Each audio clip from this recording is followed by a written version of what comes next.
36개 병법 세 번째 시간입니다.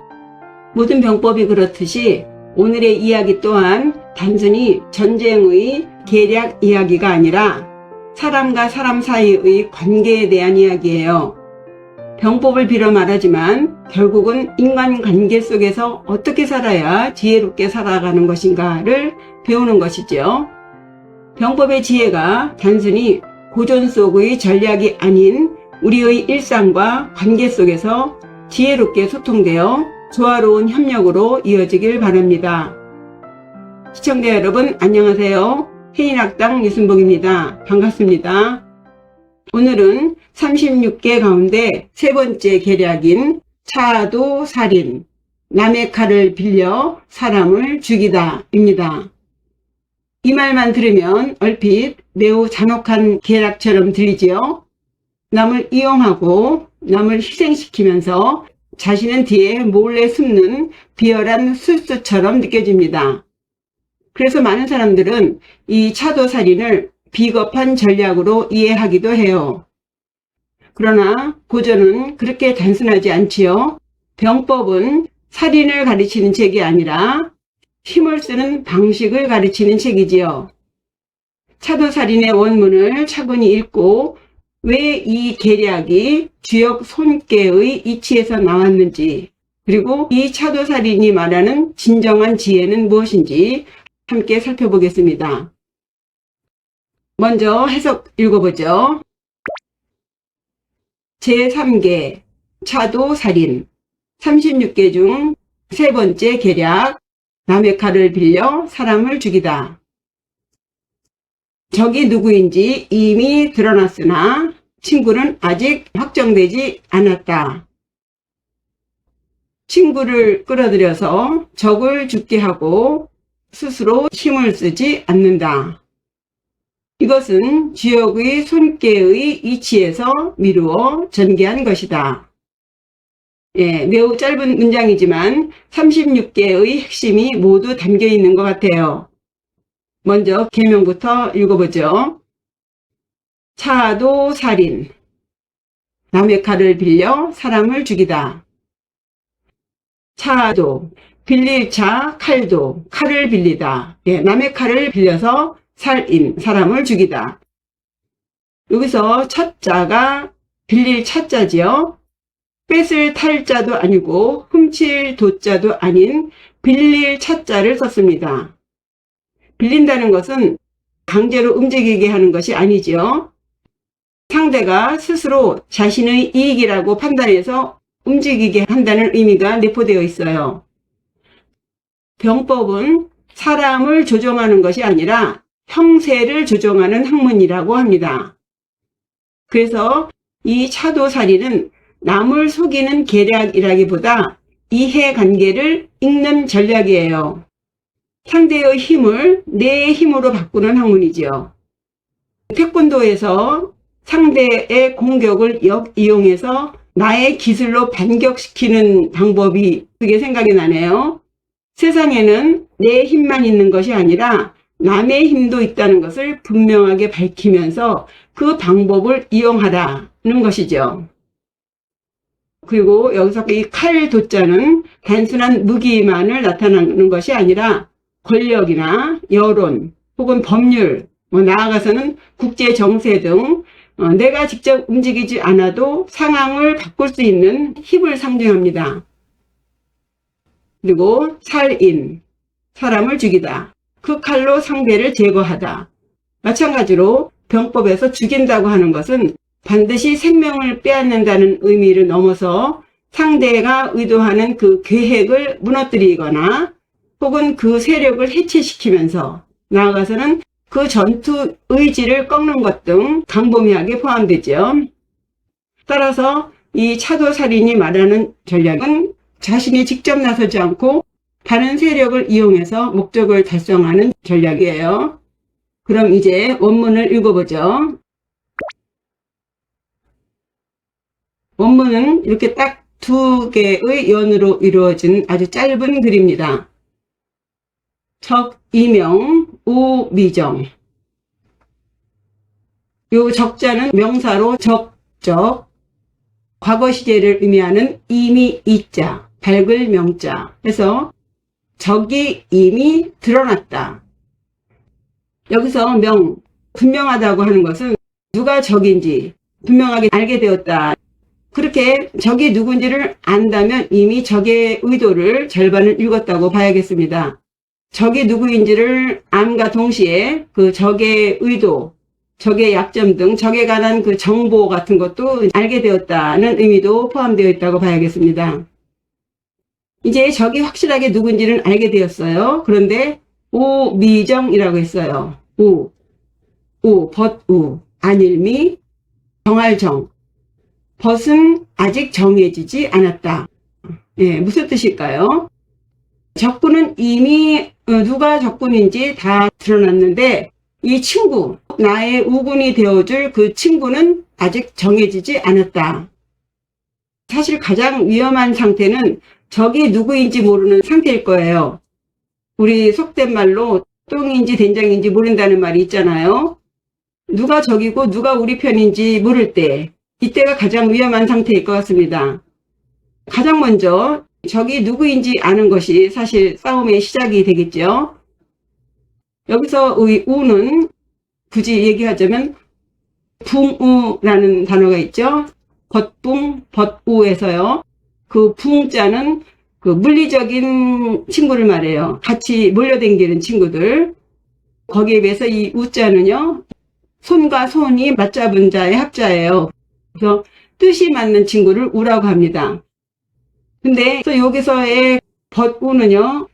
단순한 친구가 아니라 아직 어느 편에도 서지 않은 제3자 혹은 제3세력을 가리켜요. 그래서 적인지 내 편인지 아직 모르는, 누가 내 친구인지 아직 정해지지 않았다예요. 그리고 이 미정이라고 하는 것은 없다가 아니라 아직 정해지지 않았다죠. 혹자는 친구가 아직 없다는 식으로 해석도 하는데 이것은 아직 누가 내 친구인지 결정되지 않았다예요. 이것이 그 전략가와 일반인과의 차이라고 할 수 있겠는데요. 미정, 정해지지 않았다는 것은 아직 가능성이 열려있는 상태를 말하죠. 요것이 병법의 눈이라고 하겠습니다. 그러니까 이 문장은요. 전쟁이 시작되기 직전에 적은 확실하게 분명해졌는데 누가 나와 같은 편이 될지를 모르는 그런 상태.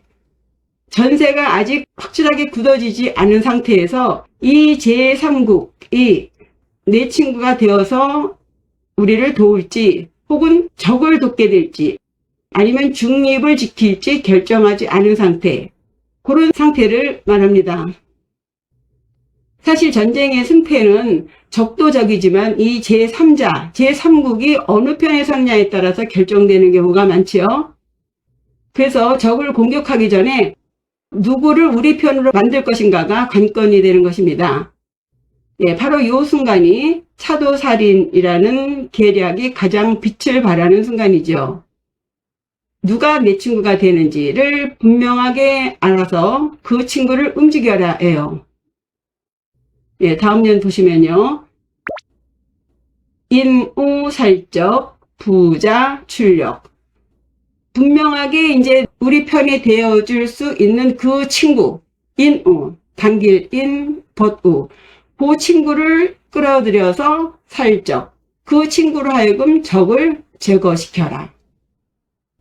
그리고 부자, 출력. 자신은 스스로 힘을 쓰지 말아라. 여기서 가장 중요한 말은 끌어당길 인자죠. 요 인자는 명령하는 것도 아니고 억지로 강요하는 것도 아니에요. 상대로 하여금 스스로 움직이도록 하는 거죠. 그럼으로써 자신은 힘을 쓰지 않는다. 요 힘을 쓰지 않는다는 말도 강 건너 불 보듯이 하라는 것이 아니라 최소한의 힘, 일체의 불필요한 힘을 쓰지 말아라는 것이죠. 똑같은 결과라면 가능한 한 적은 힘으로 큰 결과를 얻는 것이 가성비가 큰 거 아니겠어요? 그러니까 자신이 직접 나서지 말고 제3세력을 끌어들여서 명분을 만들어주고 이해관계를 충족시킴으로써 그 제3세력이 스스로 달려와서 자신의 칼을 휘두를 수 있도록 아직 우리 편이 아닌 그들을 우리와 이해를 같이 하는 세력으로 만들고 그 힘으로 적을 상대하게 하는 것입니다. 그렇게 함으로써 우리 아군은 일체의 소모적인 힘을 쓰지 않고 목적을 달성하는 전략이에요. 멋지지 않나요? 이것이 바로 병법이 말하는 지혜예요. 이어서 작자는 결론을 내리기를 이손추연이라고 했어요. 이 병법은 바로 주역의 손께로서 미루어 전개한 것이다 예요. 여기서 손께는요, 우리가 앞서 위위도주에서 잠깐 살펴본 바가 있죠. 그렇다면 이 차도살인에서 말하는 이 손께는 위위구조와 어떻게 다를까요? 위위구조에서는 손기질, 그 자신의 그 성급한 욕심, 이 병을 덜어서 사천, 상대로 하여금 움직이게 하는 것이 핵심이었습니다. 이것을 한마디로 말하면 손기이 동피예요. 자기를 덜어서, 그러니까 자기의 그 성급한 욕심을 줄여서 동피, 그 제3자를 움직이게 하는 것이다. 이에 반해서 차도살인은 손기이 차력이에요. 똑같이 손기죠. 자기를 덜어서. 그런데 앞에는 심리적으로 자기의 욕심을 줄이라고 한 것에 반해서 여기서는 손기, 자기의 힘을 쓰지 않고서 차력, 남의 힘을 빌려서 활용하다입니다. 즉 자기가 직접 힘을 쓰기보다 제3자의 힘을 활용해서 하라는 거죠. 결국 두 계략은 모두 손께를 바탕으로 하지만 적용하는 방식이 다르지요. 위위구조는 심리와 형세를 이용해서, 그리고 이 차도살인은 자신의 힘을 아끼면서 전략적으로 활용하는 방법입니다. 따라서 이 손께의 손은 단순히 줄인다는 뜻을 넘어서 무엇을 덜어야 무엇이 살아나는가, 무엇을 줄여야 더 큰 결과를 얻을 수 있는가를 묻는 거예요. 그래서 손께는 이 버린다는 이 단순한 의미보다 조정에 가깝다고 할 수 있습니다. 그런데 원문에서 보면은 이손추연 했잖아요. 손께로서 추연, 이 전략을 연역하였다, 해석하였다 할 뿐 손께의 어느 효를 구체적으로 말하지는 않았죠. 그래서 이 차도살인의 전략을 이해하는 차원에서 손께의 효사 중에 63효를 소개해 드리겠습니다. 원문에 있는 것은 아니고 제가 인용하는 것입니다. 손께 63효의 효사예요. 보시면요. 3인행 즉 손 1인, 1인행 즉 득기우, 3인행 세 사람이 가면 즉 손 1인 한 사람이 덜어지고, 1인행 한 사람이 가면 즉 득기우 자기의 친구를 얻게 된다. 요 효사는요 단순히 이 숫자 3, 1 등의 숫자를 말하는 것이 아니라 주역에서 가장 중요하게 여기는 관계의 구조를 말하는 거예요. 주역은 음과 양이 서로 짝을 이루어서 조화를 이루는 것을 가장 이상적인 상태로 봅니다. 따라서 여기서 3인행이라고 해서 이 3자는요 관계가 과도하게 얽혀있는 상태, 다시 말해서 이해관계가 복잡해서 이 음양의 균형이 깨질 수 있는 상태를 상징합니다. 당연히 세 사람이 가게 되면 각자의 이해관계가 충돌이 심해지고 의견이 엇갈리면서 필요 이상의 갈등과 혼란이 생기기 쉽겠지요. 그렇게 된다면 균형을 잡게 하려면은 즉 손 1인, 이 한 사람을 덜어야 된다는 얘기예요. 요 하나를 덜어냄으로써 이 관계를 단순하게 만들어라 입니다.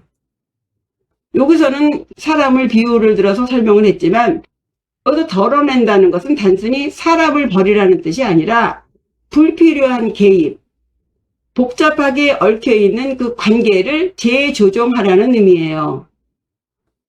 그렇게 정리를 하게 되면 이 떨어져 나간 한 사람은 어떻게 되는가? 1인행, 그 한 사람이 가다 보면, 즉 음양의 위치에 따라서 득기우, 자기의 그 참된 친구를 얻게 된다예요. 그러니까 음양상응의 관점에서 보면 결국 자신과 가장 잘 조화를 이루는 상대를 만나게 되기 때문에 던다는 의미에 대해서 패배라든가 약하다든가 하는 그런 두려움을 가질 필요가 없다는 거죠. 자연의 이치가 그렇다는 거예요. 필요 이상의 많은 것은 자연적으로 덜어지게 되고 그 덜어진 것은 그것에 맞는 또 짝을 만나게 된다. 이것이 기본적인 이 손계 630 효사의 원리입니다. 이제 이 원리를 차도살인의 전략에 비추어서 설명해 보죠. 얼핏 보면 전혀 이 차도살인과 이 손계는 어울리는 것 같지 않은데 들여다보면 그 원리는 같습니다. 보시면요. 이 차도살인의 상황을 비유적으로 표현을 해보면은 3인행에서요. 이 세 사람은 누구냐? 이 세 사람은 아국, 우리나라, 그 다음에 적국, 그 다음에 아직 어느 편에도 서지 않은 적국 편을 들지 우리 편에 들지 모르는 제3국으로 이해하셔야 돼요. 그렇게 세 나라가 그렇게 가다 보면 즉 손 1인 자연적으로 한 나라는 떨어져 나가게 된다. 이제 그 원리를 이용해서 차도살인에서는 이 세 세력이 서로 얽혀있는 동안에는 서로 이해관계가 복잡하기 때문에 웬만해서는 누구도 쉽게 움직이지 않지요. 그러나 적이명, 적이 누구인지가 딱 분명하게 드러나게 되면 그때 이제 병법을 말하는 거예요. 내가 그 삼국이 벌이는 그런 갈등 속으로 뛰어들지 말고 한 걸음 물러서서 나오라는 거예요. 이것이 바로 손인데요. 내 힘을 줄이고 내 개입을 줄이면서 내가 직접 칼을 들지 말라는 겁니다. 그러면 이 제3국은 음양의 관계에 따라서 적국과 딱 맞서게 되는 거죠. 그럼으로써 나는 그 힘을 빌려서 1인행, 혼자 가게 되면 득기우, 그 목적을 이루게 될 수 있다. 그러니까 결국 이 차도살인이 말하는 이 손계의 철학은 내가 앞에 나설수록 관계는 더 복잡해지고 내가 물러서면은 형세는 오히려 단순하게 된다. 내가 상대하지 않아도 이 제3국이 대신 이 적국을 상대하게 하는 거예요. 그러면서 자기는 오히려 최적의 친구를 만나게 될 수 있다는 거죠. 그러니까 한 걸음 물러섬으로써 이 형세가 나에게 유리하게 재편될 수 있도록 하라는 것입니다. 그 최고의 전략은 나에게 있는 강한 힘을 바로 적국에게 쓰는 것이 아니라 가장 적은 힘으로 형세를 움직여서 제3자로 하여금 그 적국을 대항시키고 나는 더 큰 이익을 얻게 되는 전략을 써라입니다. 그러니까 이 손계가 말하는 손은 그 패배, 내가 직접 해야 한다는 집착을 덜어내라는 말이에요. 우리 보통 사람들은 자신의 힘으로 문제를 해결하려고 하잖아요. 내가 나서지 않으면 되는 게 없어 뭐 이러잖아요. 그러나 세상에는 나보다 더 큰 힘을 가지고 있고 또 더 적절한 위치에 있는 사람이 있고 또 좋은 때 나쁜 때가 있잖아요. 그러니까 그 힘을 잃고 그 흐름을 활용하는 것, 한 걸음 물러섬으로써 형세를 바꿔서 내 힘을 최대한으로 아낌으로써 더 큰 힘을 얻어 최고의 결과를 얻는 것이죠. 이것이 차도살인이 말하는 손계의 덜어냄의 지혜입니다. 어떻게 전달이 잘 됐는지 모르겠네요. 큰 뜻은 이해하실 거예요. 그럼 이 원리가 전국시대의 역사 속에서 어떻게 실제 전략으로 사용되었는지 사례를 통해서 살펴볼 텐데요. 원문에서 보시다시피 차도살인은 위위 구조의 일흥대전처럼 정설로 굳어진 대표적인 고사가 없습니다. 그래서 이 차도살인의 원리에 대체로 부합되는 사례를 하나 골라봤어요. 전국시대 말에 진나라, 범수의 이야기입니다. 범수는 진나라를 강대국으로 이끈 대표적인 책사이자 재상으로 알려져요. 진나라는 정말 강한 나라였지만 동시에 아주 많은 적을 두고 있었죠. 남쪽으로는 초나라, 동쪽으로는 조나라와 위나라, 북쪽으로는 연나라와 제나라가 각각 으르렁대는 상황이었죠. 만약 이 진나라가 이 모든 나라를 한꺼번에 직접 상대하려 했다면 아무리 강대한 나라라도 승리를 장담할 수 없죠. 이때 재상 범수가 왕에게 제안한 전략이 원교 군공입니다. 먼 나라와는 우호를 맺고 가까운 나라부터 차례로 공격하자는 거예요. 이유는 단순하죠. 먼 나라와 싸우려면 긴 보급선이 필요하고 그러던 사이에 가까운 나라들이 연합해서 진나라를 공격할 수 있잖아요. 반대로 먼 나라와 우호를 맺으면 가까운 나라들은 고립돼서 서로 의심하면서 연합할 기회를 잃게 되죠. 진나라는 직접 모든 나라를 상대하지 않았어요. 외교를 통해서 세력의 균형을 바꾸려 했고 육국이 각각 서로 견제하도록 만들었습니다. 당연히 그 육국은 칼을 갈면서 서로 으르렁댔고 그 사이에서 진나라는 힘을 들이지 않고 유리한 형세를 유지할 수 있었지요. 이처럼 차도살인이 말하는 이 남의 칼은 반드시 실제 칼을 뜻하는 것이 아니죠. 외교가 칼이 될 수 있고 혹은 동맹이 칼이 될 수 있고 또 나라들 사이의 이해관계가 칼이 될 수 있습니다. 자신이 직접 힘을 쓰지 않고 다른 세력을 움직임으로써 목적을 이루는 전략입니다. 이상의 차도살인의 원리는 오늘날에도 여전히 곳곳에서 사용되고 있습니다. 다만 칼의 모습만 달라졌을 뿐이죠. 과거에는 칼과 창이 전쟁의 무기였다면 오늘날의 칼은 위의 사례와 같이 외교이고 경제이며 국제기구이고 여론이에요. 굳이 예를 들자면 국가 간의 분쟁이 일어났다고 가정해보세요. 예전 같으면 직접 군대를 보내서 싸우겠지만 오늘날에는 먼저 동맹국과 협력하고 또 국제사회의 지지를 얻으면서 또 한편으로는 경제적인 제재나 외교적인 압박을 통해서 상대를 움직이지 않습니까? 직접 칼을 휘두르기보다 다른 나라의 힘과 국제 질서를 활용하는 것. 이것이 또 넓은 의미에서 차도살인의 원리라고 할 수 있겠습니다. 기업도 마찬가지죠. 후발 기업이 시장을 선도하는 기업과 정면으로 맞붙는다면 엄청난 자본과 인력이 소모되잖아요.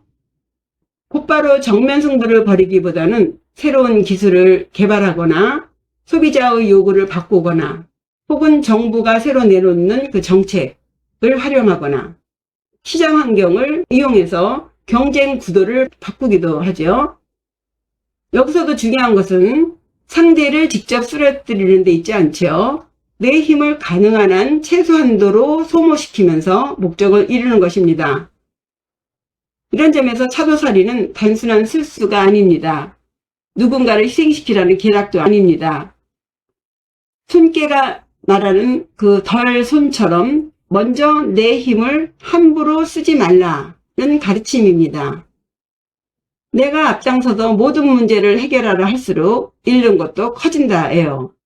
한 걸음 물러서서 형세를 관망하면서 사람과 사람의 관계, 나라와 나라의 관계를 읽으며 제3자의 이해관계를 활용할 수 있다면 훨씬 적은 힘으로도 큰 결과를 얻을 수 있겠어요. 우리 쉬운 말로 지혜로운 사람은 세상의 힘을 읽는다고 하잖아요. 바람이 불면 돛을 올리고 물이 흐르면 노를 저어라. 굳이 바람과 물을 이기려 하지 말라. 차도살인의 칼은 바로 그런 형세의 힘을 이용하라는 것입니다. 직접 칼을 휘두르는 것이 아니라 형세가 나를 대신해서 움직이게 하는 것. 이것이 차도살인이 말하는 전략의 본질이에요. 제3계 차도살인. 36계 중 세 번째 계략. 남의 칼을 빌려 사람을 죽이다. 적이명 우미정. 적이 누구인지 이미 드러났으나 친구는 아직 확정되지 않았다. 인우살적 부자 출력. 친구를 끌어들여서 적을 죽게 하고 스스로 힘을 쓰지 않는다. 이것은 지역의 손께의 이치에서 미루어 전개한 것이다. 이상으로 36계 제3계 차도살인 살펴보았습니다. 다음은 제4계 2.1대로 편히 쉬면서 상대가 지치길 기다린다. 기대해주세요. 구독과 좋아요 잊지 마시고요. 후원자 여러분, 가입자, 구독자 여러분 감사합니다. 안녕히 계세요.